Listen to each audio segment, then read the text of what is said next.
there is $50,000 for Korean community. So from where? From Meng census. So these are the Atlanta boroughs. Yes, the field board. Yes. Okay, yeah, field board. All right, yeah. Elmhurst Reserve.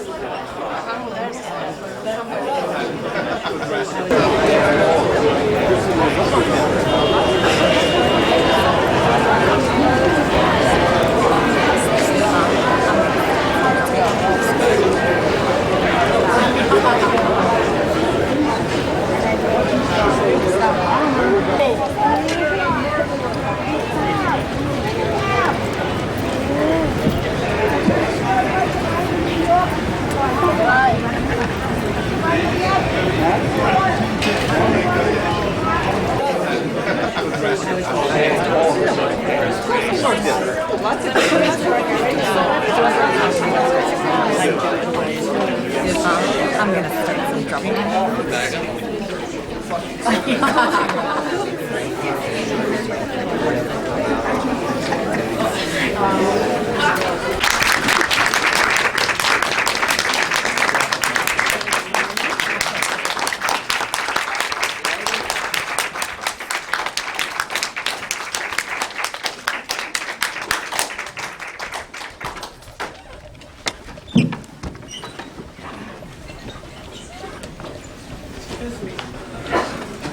Good morning, everyone. My name is Israel Rocha. I'm the CEO of Elmhurst Hospital. It is our distinct and honorable pleasure to welcome today Congresswoman Meng and Speaker Pelosi here to Elmhurst Hospital. Some of you may know Elmhurst Hospital is a very special place. We are home to individuals from over 180 nations. We speak over 125 languages here at Elmhurst Hospital. And we're just so pleased to be able to host today's panel and conversation about how we can all come together and work together as one community. So now it's my great honor to pass the mic to Congresswoman Meng.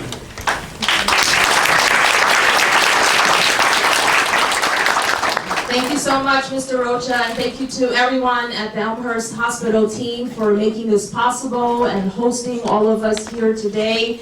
I'm so excited to be here. First, I want to acknowledge some of our elected officials. Assemblywoman Catalina Cruz, Senator Toby Stavisky, Councilman Danny Trump. We're really excited to have our Speaker of the United States House of Representatives right here in Queens with all of us here today.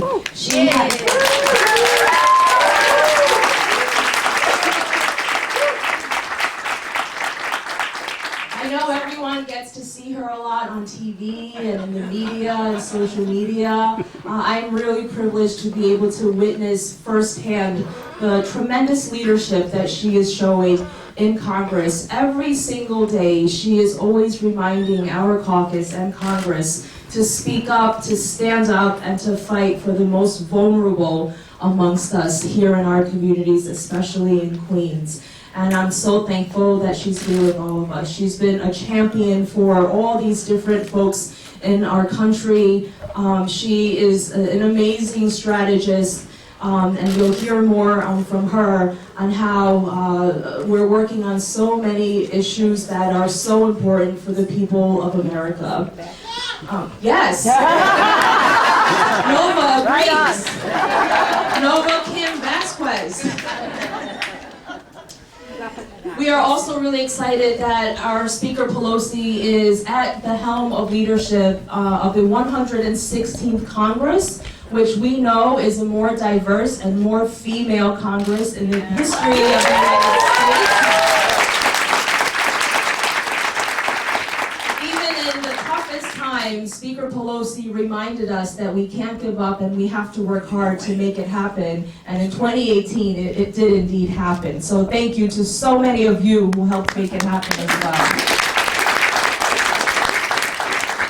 We wanted to invite the Speaker. She's had so many accomplishments, but on an issue and on a bill that has really affected so many people right here in Queens, New York City. Just a few weeks ago, under her leadership, Congress was able to pass a Dream and Promise Act, which will help tens of thousands of Dreamers and TPS recipients right here in Queens and New York City.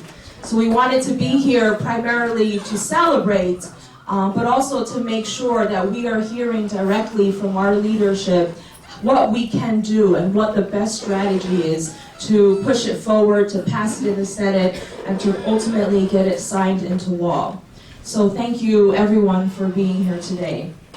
Before we begin, I wanted to acknowledge some of our amazing panelists here today. Many of you know these folks and you know their leadership and their members. Every day they are working in our communities, motivating people and reminding legislators at all levels of government what our top priorities are. We have Steve Troy, Executive Director of New York Immigration Coalition. Pavitra from Adhikar. And Natalia, Co-Director of Organizing at Make the Road, New York. So thank you once again, everyone, for being here. As we begin, I wanted to address one of our first questions to our speaker. And again, Speaker, thank you so much for taking the time to be here with us in Queens. We've all been hearing in the last few days, the last few hours, about Friday's news reports of potential ICE raids at several major cities, including New York City, that have caused tremendous panic amongst members of our immigrant communities and families. Several organizations, including Adhikar and NYIC, worked over the weekend to gather resources to help people in the event that these raids occur. Thank you, Speaker Pelosi, in case you didn't see, for issuing a statement and for calling on the president to, and I quote, "Stop this brutal action which will tear families apart and inject terror in our communities." Could you please talk about this issue, Speaker, and maybe elaborate on your statement?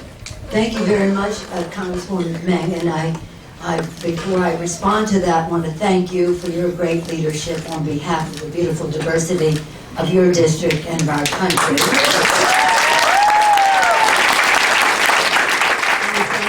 And thank you, Ms. Rocha, for the hospitality of Elmhurst and all who made this gathering possible today. It's wonderful to be here with members of the official family of New York. Thank you for your leadership and all that you all are doing. And to be with Steve again, and Pavitra and Natalia, thank you for all that you are doing to help our newcomers in our country. And again, thank all of you in Queens. It's wonderful to be back in Queens always. For sending Grace Meng to the Congress of the United States. Yes. She is representative of her district, of her community. The first and only Asian American to represent New York in the Congress of the United States, a pioneer, a representative of her generation, a young woman with those beautiful boys, little boys, showing moms that they can have a seat at the table, in fact, at the table of the Appropriations Committee, which is a very coveted position in the Congress. She also takes responsibility for holding Congress to a high standard as a member of the Ethics Committee. So for these and other reasons, I want you to know how respected she is in the Congress. I know how proud you all are of her as your representative in the Congress of the United States. Thank you, Grace.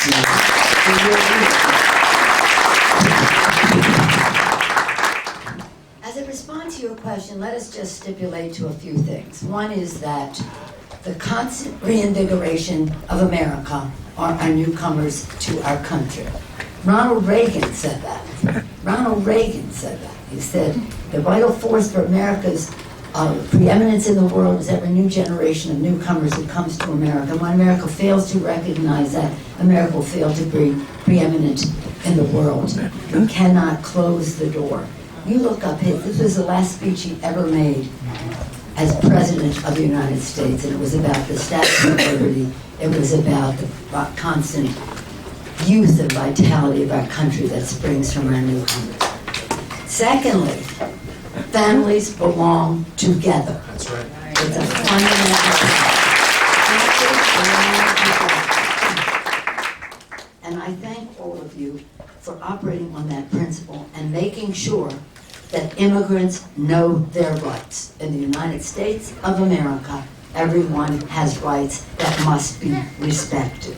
That must be respected. And in this next couple of weeks, it is very important for us to continue to double down on what you have been doing so that when the 2-week period the President mentioned is up, that we remove all doubt that you cannot be breaking up families, you cannot be ignoring the rights of immigrants to our country.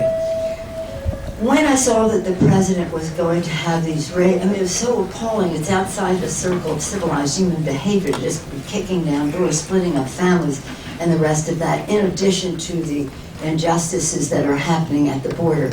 We have legislation to go forward to address those needs. But in terms of interior enforcement, what is the what's the point? Well, I won't even go into what the motivation might be for that here, because this is not a political event. But I will say that we did call upon the people of faith, the religious groups that have supported the President for one reason or another, to say, if we all believe in the dignity and worth of every person, there's a spark of divinity in every person that must be respected, how can we tolerate this kind of behavior in the United States of America? So when I spoke to the President, I said, look, I'm a mom, I have 5 kids, 9 grandchildren, and your children are scared. You're scaring the children of America, not just in those families, but their neighbors and their communities. You're scaring the children. And I do think that some of the faith-based groups did weigh in with the President. I hope so. And now we have to continue to keep that pressure on to remove all doubt that we, in our country, respect people for their dignity and worth, their spark of divinity, respect them for their rights, being in the United States of America, and recognizing that families belong together. So, and that is really kind of what happened. He didn't say what he was going to do, but the President said, I'll let you know. And then well, people broke the law. So a violation of status is not a reason for deportation. That's just not so. If you have some case you want to make about somebody who's been accused, and maybe, being accused doesn't mean you're guilty, but nonetheless, if you have some people who are guilty that you want to make a case against, that has nothing to do with violation of status, because there we're talking about over 10 million people who may be subjected to this treatment, and what we need there is comprehensive immigration reform with a path to citizenship. That is what we must be working on together.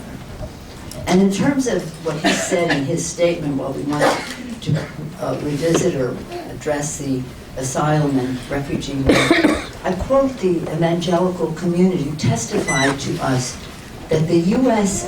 policy, the voice of the future, is that a beautiful song? The evangelical community, which are big supporters of the President, they came and they testified to us that the United States Refugee Resettlement Program is the crown jewel of American humanitarianism. So when we talk about, and we'll talk some more about the DREAM Act and TPS and DED, and that's not necessarily the refugee and asylum program, but nonetheless how we welcome people to our country as the constant reinvigoration of America. Thank you, Speaker. As we talk about ensuring that families stay together and families belong together, we know that our community leaders, advocates have been working on the DREAM Bill, the Promise Act for many, many years, way before I even got to Congress. If I could ask you guys, there are some Republican support for this bill too, and this issue. When you're talking to folks who might not immediately be convinced, What are some of the economic benefits? What are some of the talking points that we can all, learn and use when we're talking to people and trying to convince them? So, good morning, and thank you, Congresswoman Meng, for putting this together. And of course, I'm honored to be here with the Speaker of the House, Nancy Pelosi. Once again, we're together. Yes. I'm honored to be with you. Nancy, even though you're from California, we still love you here in New York. So. 4 of our 5 children were born in Manhattan, so. So on behalf of New York's 4 million immigrants and the NYC's 200 member agencies, we welcome you here to New York. And you have such incredible organizations that have taken time out of their day to be here with you today. And I just want to quickly mention the Meng Center for Community Action, Korean Community Services, ADICAR, Unites African Communities Together. That's just a few of the organizations that are here because they're so excited to be with you.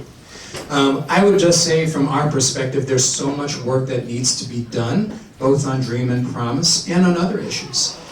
We've made a lot of progress recently here locally in New York. We just passed driver's licenses here in New York State last week. Governor Cruz put against this, we were key, and we protected immigrants here in New York City, and Councilmember Jerome was critical there. But on the federal level, the Dream and Promise Act, I was there with you a couple months ago to announce the launch of our Dream to Promise campaign, by which we were going to get every single member of the New York delegation. And I'm proud to say we got all 27 Democratic representatives on board signing on to the legislation, which I think was an incredible accomplishment.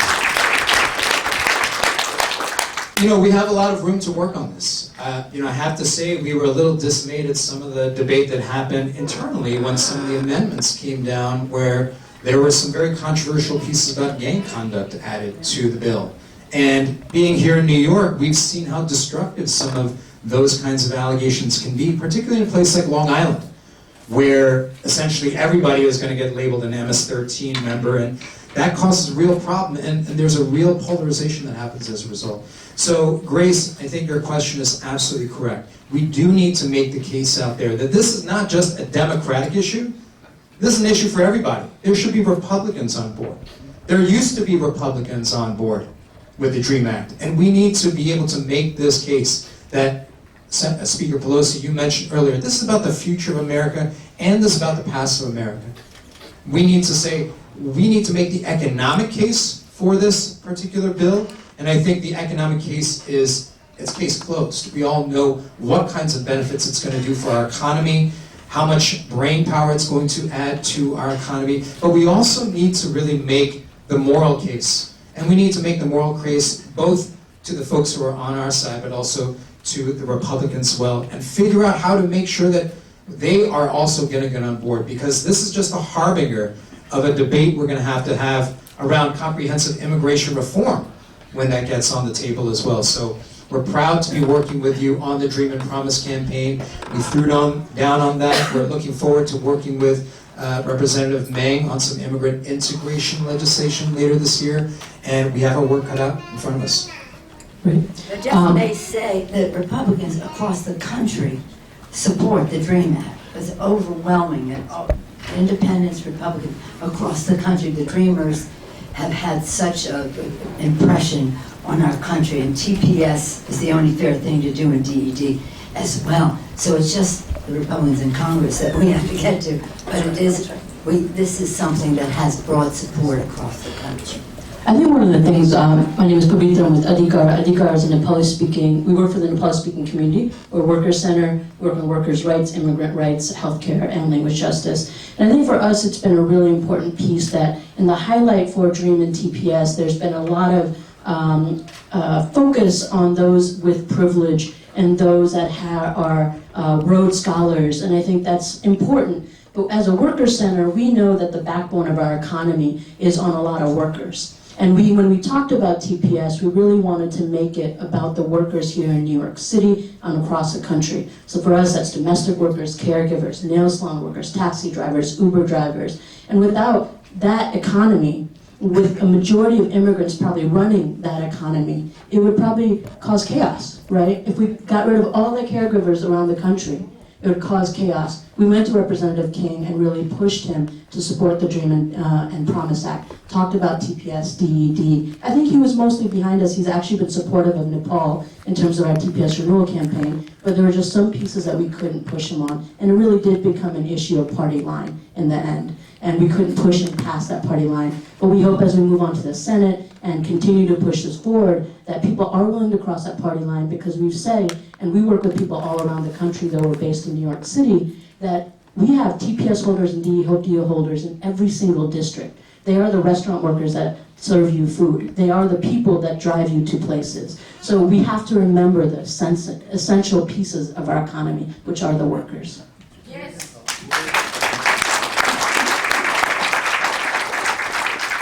So hi everyone, my name is Natalia. It's working now. Yeah.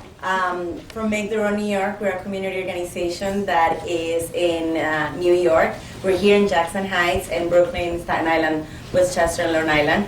I want to thank you both for having such an important event here, for coming to our district. And I'll just mention a little piece from the DREAM Act and on the DREAM movement. You know, I started actually fighting for this in 2005 and was in Washington when we failed in 2010, and it was a huge hit back then. And for those who may not know what I'm talking about, was the push for the DREAM Act, where we were the closest ever. And you know, since then, I think nothing has gotten our community as excited as HR 6, so I thank you for your leadership on that. And I think it's really important that as we work on this and as we push forward, one thing that we've learned from the DREAM movement is that our parents are essential, and we were not able to come here without the sacrifices of our parents. And so we want to make sure, like our lesson learned through the struggle have been that we make sure that as we push for young people and we push for those who came here when they were younger, that we uplift the struggle and the strength and everything that it takes to figure out how to give your kids the future they deserve. And so when we talk about parents, we need to be talking about how courageous they are and how they are the original dreamers. And we owe basically everything to them. And so we're going to be pushing the Senate. We want this to become a reality. And we also want to make sure that there is no amendments in the Senate that will harm our community more than it will provide a relief. And I want the record to show that we did pass it in the House in 2010. Yes, And that's right. we were very, very proud of the effort, and members and many of the New Yorkers. Lydia Vasquez was the chair of the Hispanic caucus at the time, and Lucille Oliver was her bill at the time. And then it went over to the Senate, couldn't get 60 votes because they have a 60-vote thing. But my view is public opinion will change that this time, because many more people are aware of the dreamers, and that we have to get it passed. So thank you for all of your work, Natalia, in that regard, as well as for all of you. Thank you. And as we piggyback off getting the Senate to take action, we have in the audience some of our most amazing and dedicated community leaders and activists. Speaker Pelosi can't say this, but this is the best district in the country.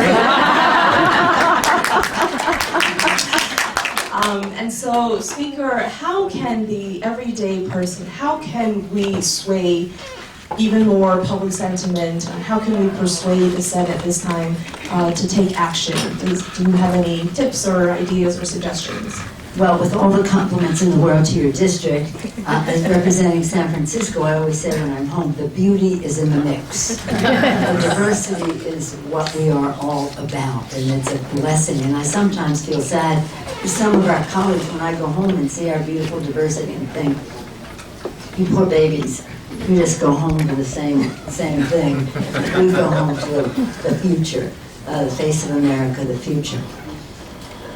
President Lincoln, I quoted one Republican president, President Reagan, I'll quote another Republican president, Abraham Lincoln. He said, public sentiment is everything. With it, you can accomplish almost anything. Without it, practically nothing. But for the public sentiment to weigh in, people have to know. So we all have to be agents for people knowing, calling other people in other states. Of course, New York is solid with the leader Chuck Schumer. This is a big priority for him, working very hard on it, and Senator Gillibrand as well. But you have to, with your communities, to have this radiate across the country so that people know that the moment is here for the vote and that people are paying attention to it. And the value of it all. I mean, TPS, this is something so important to so many communities, whether it's across the world, communities across the world. TPS is very important to people here. We're blessed with people from all over. Well, I have the numbers. Well, it's maybe reminding your numbers. You know, in this room, how many people are affected. And then the DED, that is really important for many of our friends in the continent of Africa and other places as well. And then, of course, the Dreamers. The Dreamers, we've been fighting this fight a long time, as you mentioned, Natalia. And they have made us all so proud because of their youth and their service to our country, whether educating or serving in the military or whatever it is. And it is, again, our workforce, as you mentioned, Pepita.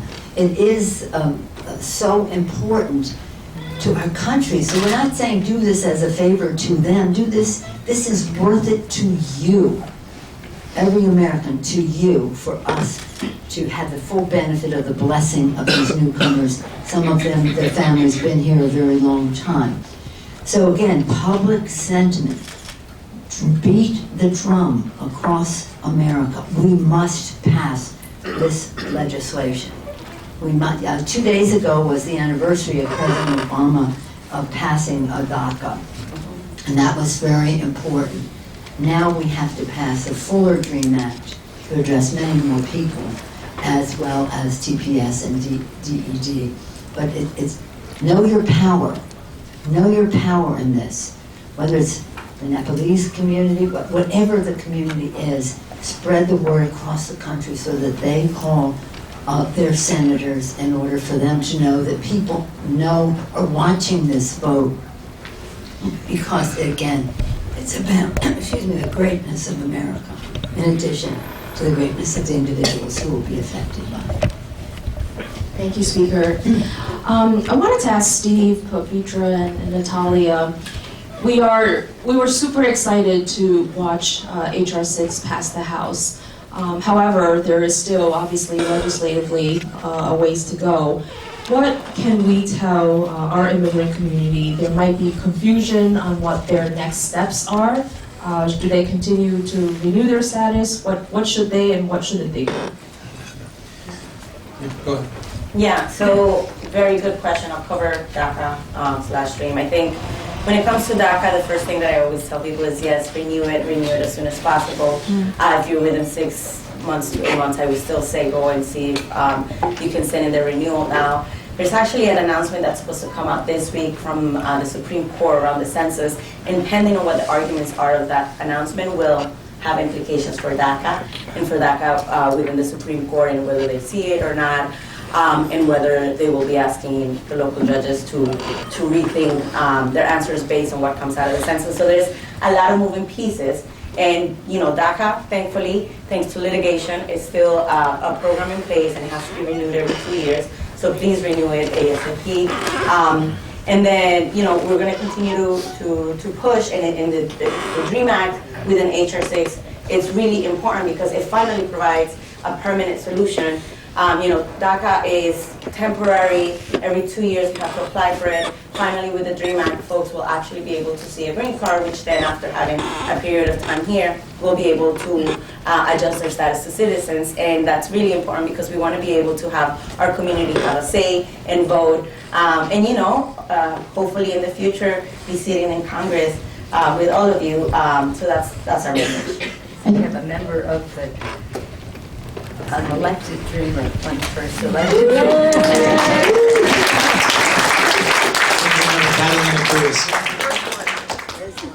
I want to say for TPS, we are also in the middle of litigation for 6 of the countries. And so I think it's really important that we pay attention both to the legislative prospects, but also what litigation is doing. The deadlines for how far the litigation has moved all the countries are different. For the Nepali community, it's March 24, 2020. But that's a lot of uncertainty to live in for communities, right?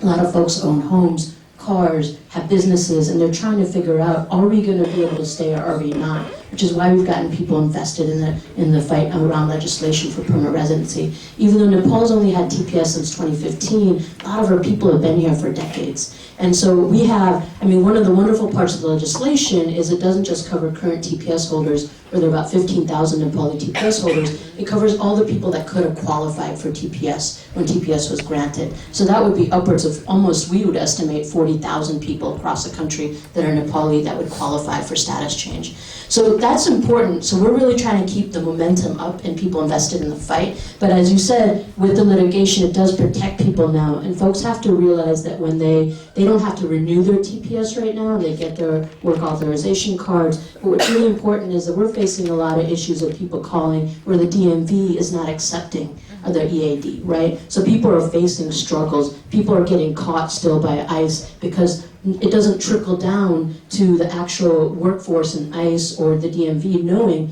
that that people's ability to stay here is extended. And so I think there needs to be a lot of education within New York State, within the DMV, to say, look, these folks have a right to stay here. And people are challenging that on their individual level because they don't understand what's going on. So for us, it's really important to say, look, you have the right to work, you have the right to drive. Thankfully, they don't necessarily need status in New York anymore because of the Green Light campaign to be able to drive. But I think that there's a lot of awareness. Folks can always call Adhikar to ask questions, and we do language accessible work. And I would say that both Natalia and Pavitra are absolutely right. There is a heroic amount of education, litigation, and legislation that's been done to try to protect immigrants and be able to make sure that immigrants with DACA, with TPS, have some form of protection. But the bigger issue is really something that the speaker mentioned earlier. With public sentiment on our side, there's no limit to what we can accomplish. And as long, and I can say this, I can be political in a way that you might not want to, but as long as there is Donald Trump in the White House, and as long as his party has a majority in the Senate, we're going to continue to see these kinds of attacks and assaults on our immigrant communities, both little and big. Whether we're talking about canceling the ability of H-1B spouses to work, or whether we're talking about large things like immigration reform, or these raids that they were going to do over the weekend. We need to figure out a way to take back our country. We need to figure out a way to emphasize again that immigration for so long has been the lifeblood of this country, and that we need to send a signal to the Stephen Millers and the Steve Bannons of the world that this is our country, and that immigration is good for the United States, and we need to see the kind of immigration reform. We need to be on the offensive instead of always being on the defensive. And so we have about 15 months to be able to figure out how to get that done.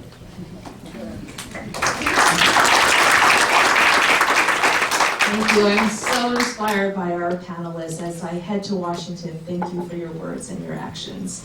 I just wanted to, before we head into the Q&A section of the program, I just wanted to piggyback off of something that Natalia mentioned about the census.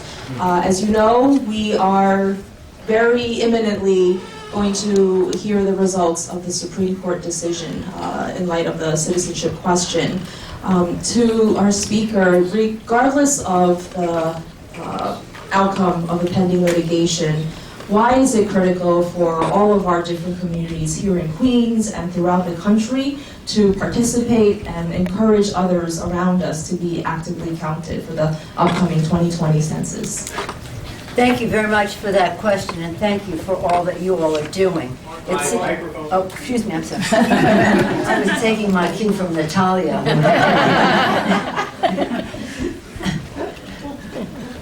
Thank you for all that you all are doing, and I just will say in terms of all of this, just to be fair, this president is a departure from previous Republican presidents. I told you about President Reagan, President George Herbert Walker Bush, President Clinton, President George W. Bush, President Obama, all subscribed to the idea that newcomers to our country make America more American.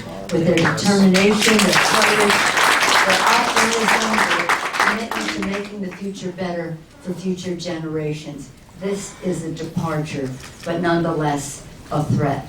So in terms of the census, this is vitally important.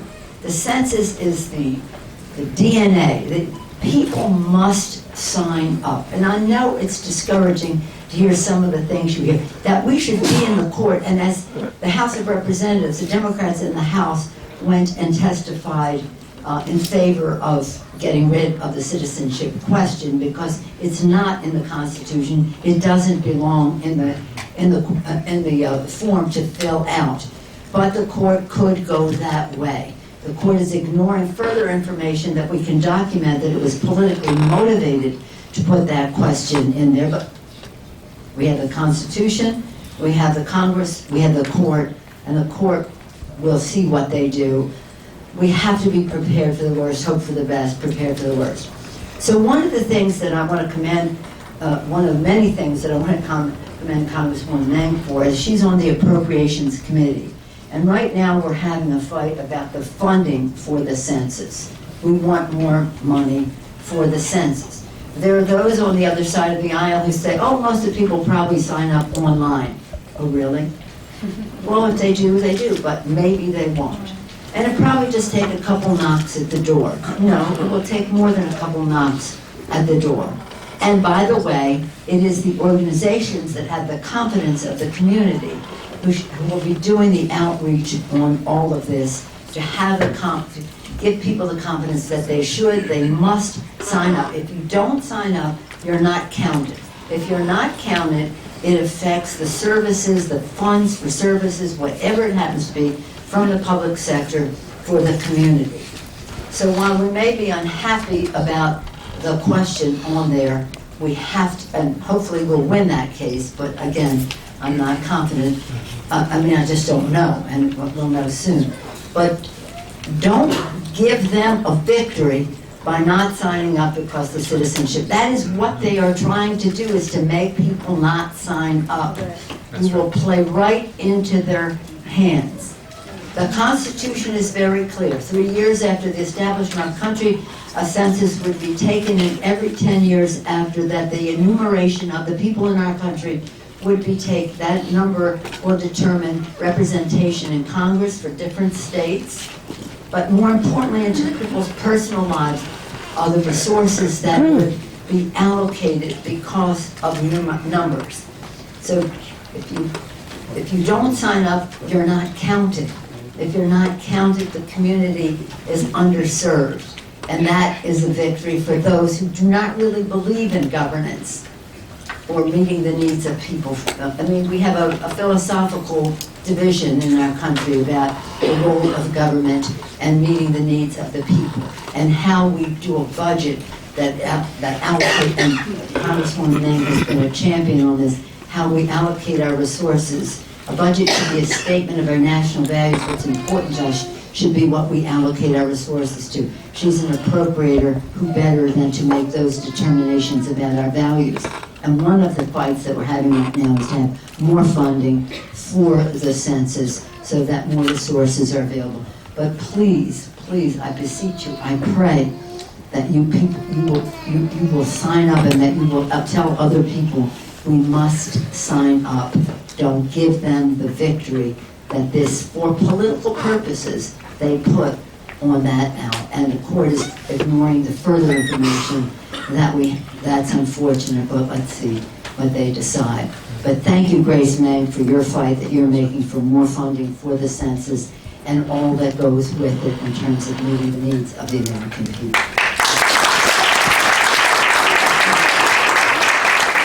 And our last question, I wanted to ask our panelists, what is your organization and partnership and coalition doing to ensure that we are able to have the resources and able to implement the counting of the census?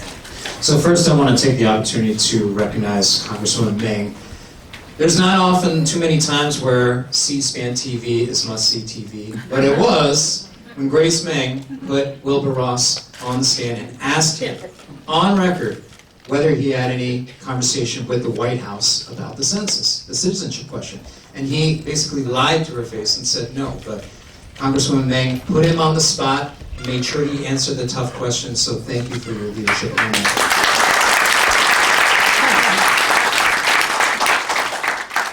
Look, we know what the census means for New York State. We know what's at stake. And with apologies to late 90s hip-hop fans, but the census is about money, power, and respect. It's about money. Every single New Yorker who's not counted is worth $4,000 in federal money that's lost. Think about what that means for a place like Elmhurst Hospital. Think about what that means for this district, the schools in this district. Yes. And power. When you think about the political power that is apportioned by the census, New York lost 2 congressional seats the last time around because we didn't have a great count. You don't think we could have used those votes when it came to the Dream and Promise Act and more? And we're projected to lose the most congressional seats again this year, bar none, of any state in the country. We cannot allow that to happen. And of course, respect.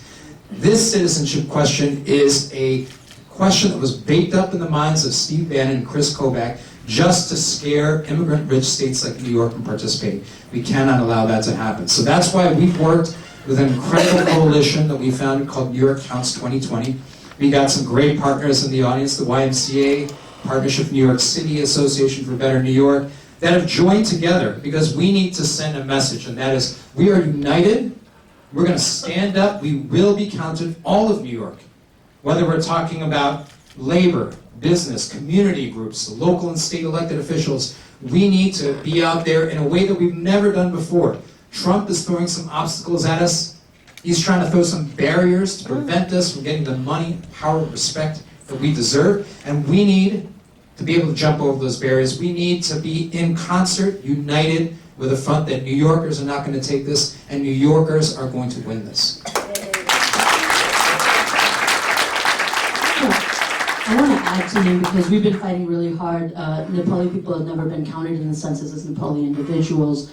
And so we have really put efforts out there, not just in New York, but around the country to get Nepali on the census. I think one of the things that's really important is that oftentimes when money allocation comes, because you do need money to do the census, that they go to larger organizations and not necessarily the grassroots organizations that have the competency in the community. And we've been fighting for the last 6 months, whether it's in the county level, whether it's in the city level or the state level, to say, look, how do we get the direct allocations to those of us that actually have the competency in the language, but also on the ground and the trust because of the census question to get people to actually fill out the census. And I think if you get budget allocations come too late in the game, it doesn't give us the effort and the needs that is needed to really get people to be counted. And so I would just say it's really important. I know you all are fighting hard for these allegations, but to get that out in the community now, because we need to start working on census on the ground now.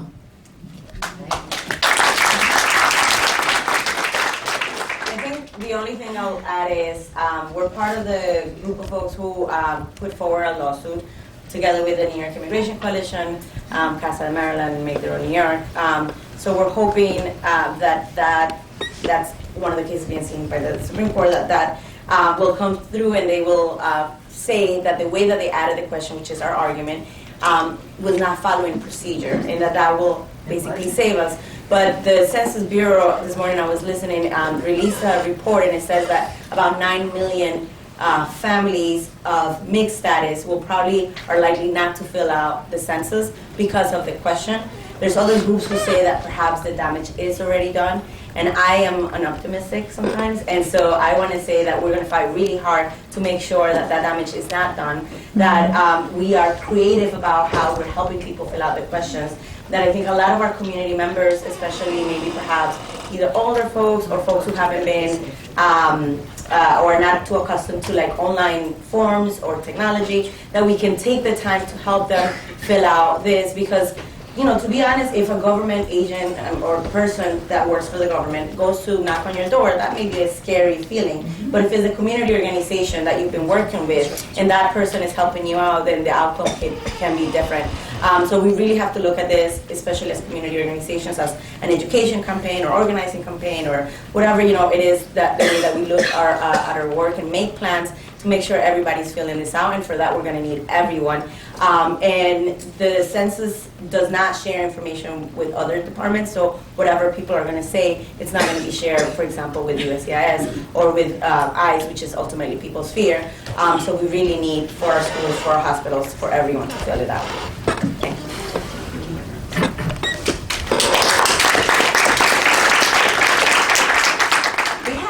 make it a joyous occasion. We're here to be counted. We're here to be counted. And that is the best offense and defense against anything they're putting out there. Because they don't want to allocate resources. This gives them the excuse they need. They'd rather give tax breaks to the richest people in the country than invest in the education of our children. And that, understand, I mean, I don't mean to be a fearmonger, but there's a philosophical debate. They don't believe in governance and meeting the needs of people, so let's just shrink that universe, shrink that amount of money, and then give tax breaks at the high end. So this is, just a thought. I'll probably repeat it, but anyway. So we have about 12 minutes. I'm trying to get through all the questions. Some are similar. You can see it right here. I'm going to consolidate or try. I have a question for our speaker and our panelists. Thank you for your part in stopping the ICE raids planned for yesterday. What advice do you have for the immigrants in Elmhurst and other parts of New York City if there are ICE raids here? Well, let's hope that that does not happen, because this interior enforcement is a very mean-spirited approach for them to take. If you want to change the law, let's work together to do that. But understand that, and again, I want to commend all of you for the work that you are doing. I would just say this: unless they have a warrant, they have no business coming into your home to search. If it's just well, let me read it, because this is very important for me to say to you.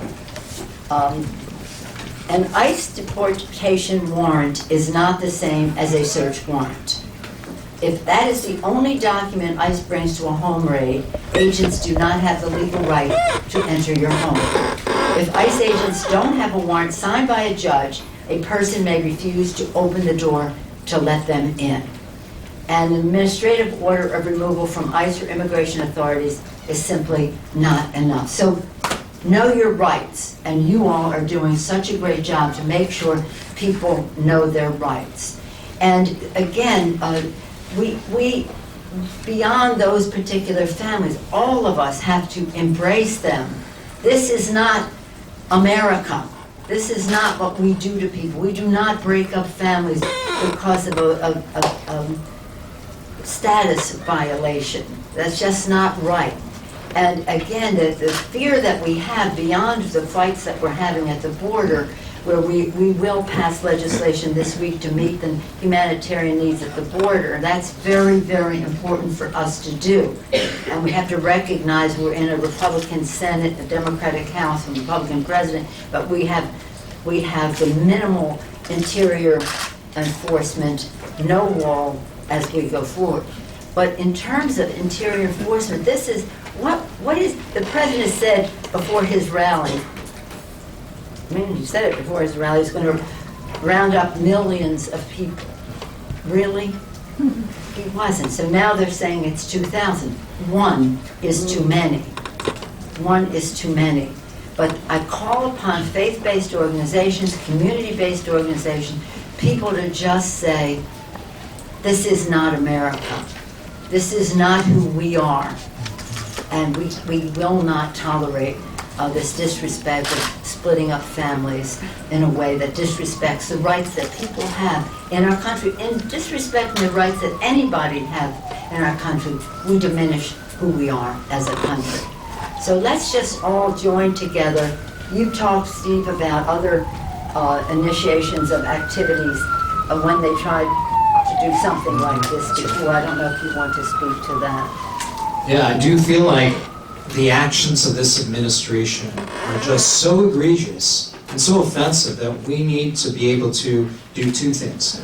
One thing we need to do is to make sure we're responsive to the needs of our immigrant communities that are feeling at risk. And so I just want to commend the city. New York City has done a great job in working closely with us, our network of legal service providers. And the one thing that I would say is, if you have any questions, talk to a lawyer, an immigration lawyer, talk to a community organizations like the ones here, or give the ONA hotline a call. Their number is 1-800-566-6666. 7636. I feel like I'm in an infomercial, but this is actually much more important. So 1-800-566-7636, and you can get multilingual help and access to an immigration attorney. But the second thing is, we need to register our outrage at this. Think about this. When we have gone to the streets, when the Trump administration tried to do the Muslim ban, we mobilized thousands of people to go to JFK, and then hundreds of other mobilizations happen across the country, and the Trump administration had to take a step back. And last year, when you think about the family separation crisis, we organized an event where more than 20,000 people marched over the Brooklyn Bridge, together with hundreds of other actions all across the country, and we forced the administration to take a step back. So I think the moment is now upon us again to say immigration is not a political football. To say that you're going to deport millions of immigrants, that's not a talking point for your political campaign. That's outrageous, that's egregious, and we will not stand for it. And so we're going to need to have some concerted action. So thank you, Speaker Pelosi, for bringing that up. And I would say to go to your places of worship, whatever that manifestation may be.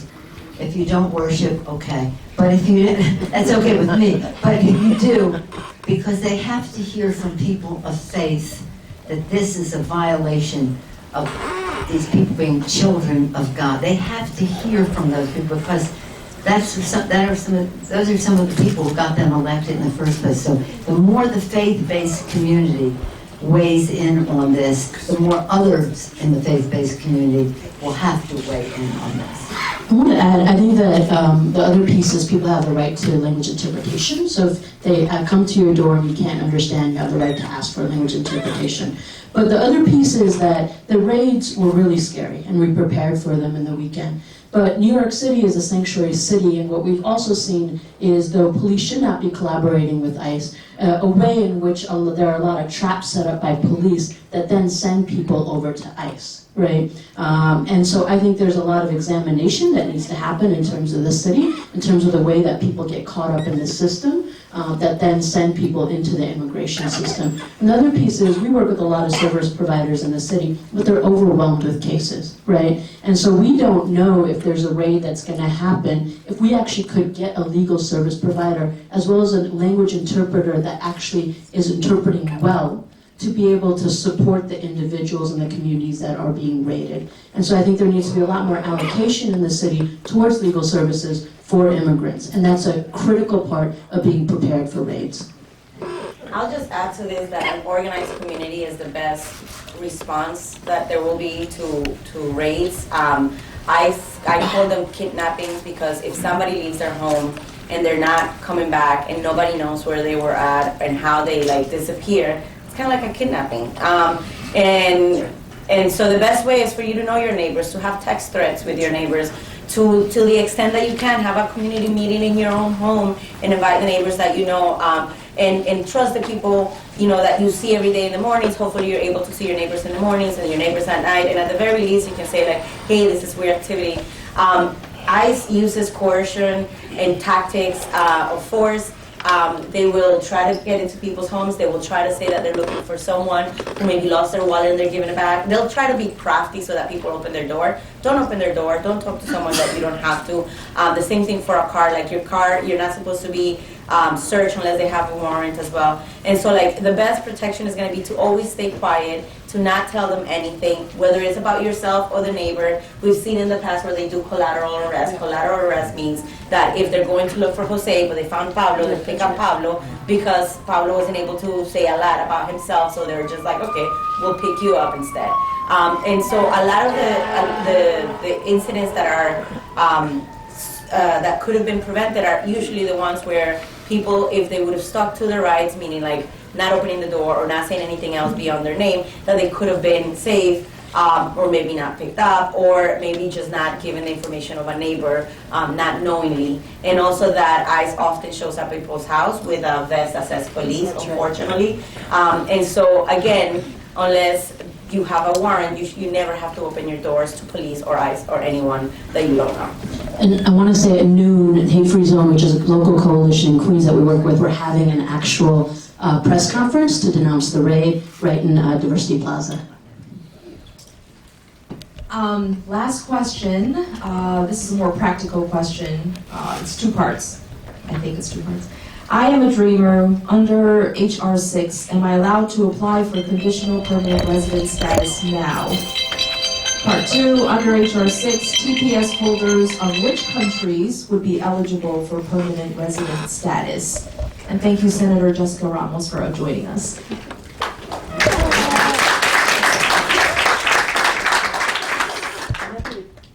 I'm happy to take that on first. So HR 6 is not passed and is not law in both this, it's passed in the House, has not passed the Senate, and the President certainly has not signed it yet. So it is not law. So what we're encouraging everybody to do is say, the end is not here. We are really just beginning. And especially for TPS and DED, where we were able to get this issue to the forefront within a year and a half. I think that we have a lot of work to do. We're asking our community members to join us and continue to educate the Senate, especially Senator Schumer, who does have power to move this issue in the Senate. We want to move this bill with less compromises in the Senate if it's possible. And even if we're waiting till after 2021, we have to set the standard now. So again, no, you can't apply for permanent residency, but we're hoping we can get to a place where this becomes law and folks are able to do so. There's going to be a lot of qualifying factors, but at this point, for TPS and DED, as long as you had TPS or DED or qualify for TPS or DED in all 13 countries, including the countries Obama terminated, you would be able to, if this passed into law, qualify for permanent residency. But I just may say one, I don't want to call it a ray of hope because I don't necessarily have confidence in all of it. But in my conversation with the president the other night, he said, I'm not going after dreamers. I said, well, I understand that, but some people are in mixed family, mixed households, and dreamer could be in the home, a child could be born in the U.S., spouse could be American citizen, somebody in overstayed a visa could be there, and a dreamer can be there. So you are affecting dreamers even if you're not going after a dreamer. So, but I was at least pleased that he recognized that we have this dream and that we want it to be signed. Did you talk about the countries for TPS? Was that part of the question? Yes. El Salvador, Honduras, Haiti, Nepal, Syria, Nicaragua, Sudan, Somalia, South Sudan, Yemen. Those are the countries, and then the DED are mostly Liberia, and then of course dreamers, across the world. Well, thank you everyone for taking the time out of your busy schedules. Thank you to Speaker Pelosi, to our amazing panelists.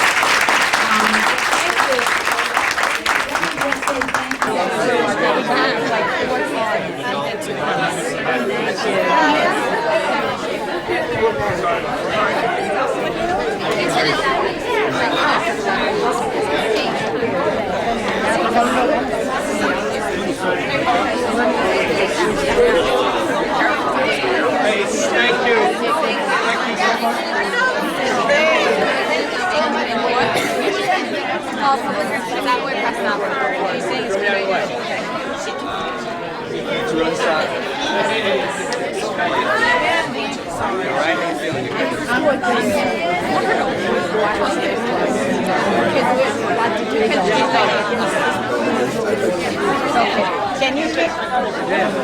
They got to study it that way all the time. Anthony. Thank